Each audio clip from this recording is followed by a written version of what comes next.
All right, real quick, want to go to my panel. So, Kim, I'll ask you, the only woman on the panel. Okay. No. If you want to come on the panel, then you got to answer some questions. All right, folks, back to our Roland Martin Unfiltered video in just one moment. Now some words from one of our partners. You've heard me talk about our friends at Transatlantic Real Estate, who have created a unique investment opportunity that combines legal marijuana and crowdfunding. Now, if you think about that for a second, you look at the growing momentum taking place all across the country around legal marijuana. You've seen initiatives passed in various states that have been on the ballot. Now, if you're an investor, there's an opportunity for you to really make lots of money to get in the game. Now, however, as markets continue to grow, it's going to be harder to get into this particular industry. Of course, it may cost millions and billions.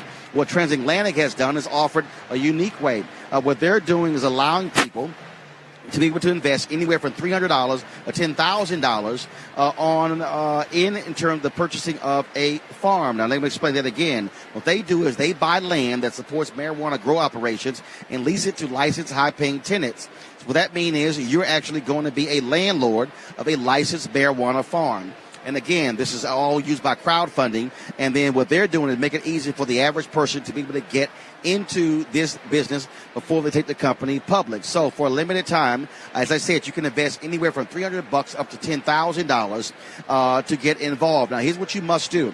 You must complete and confirm your application to participate in the opportunity. Okay?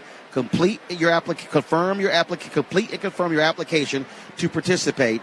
All you got to do is go to marijuanastock.org. Now back to your Roland Martin Unfiltered. What do you make of Donald Trump attacking, saying Abby Phillips asks stupid questions all the time, calling April Ryan a loser, calling Yamiche Alcindor's question a racist question?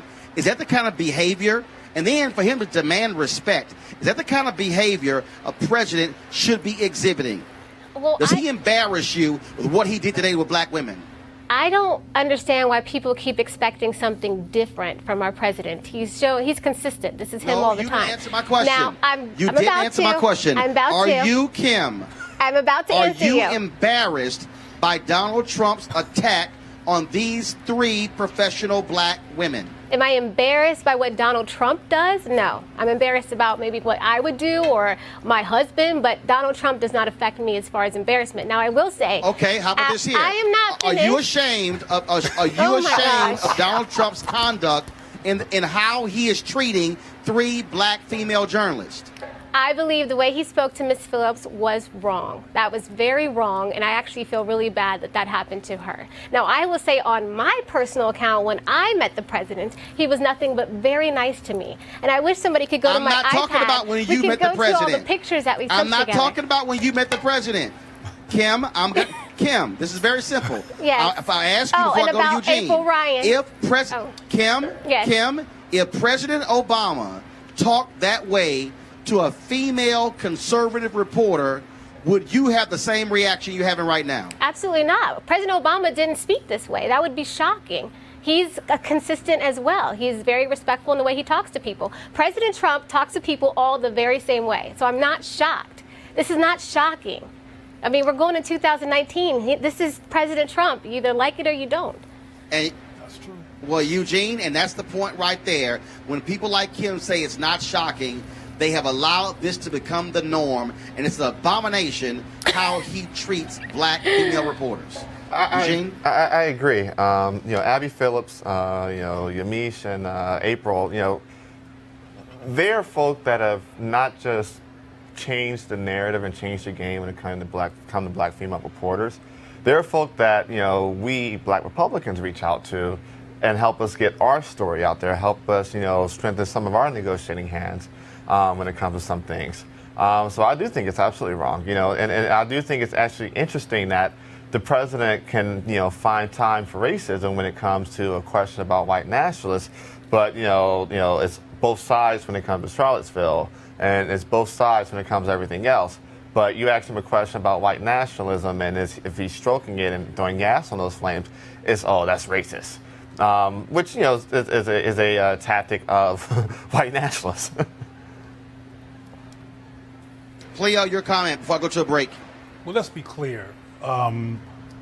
Clearly, Trump does not know the definition of racism, because asking him a question about him making a comment about being a nationalist is not racist.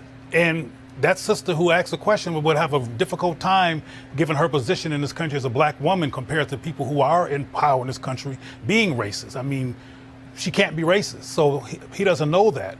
But, a lot of white supremacists always try to deflect their white supremacy racism with calling somebody else racist, and it's often irrational and ridiculous. But what always blows my mind about Trump is that he looks like a child. He acts like a spoiled child who had his candy bar taken away from him on an elementary school campus, and he's a child. But another issue that I constantly think about is that one of the first things that Nancy Pelosi said, now that there's more Democrats in the House, is we're not going to touch or do any kind of investigations or mess with Trump, not unless Republicans advise us to.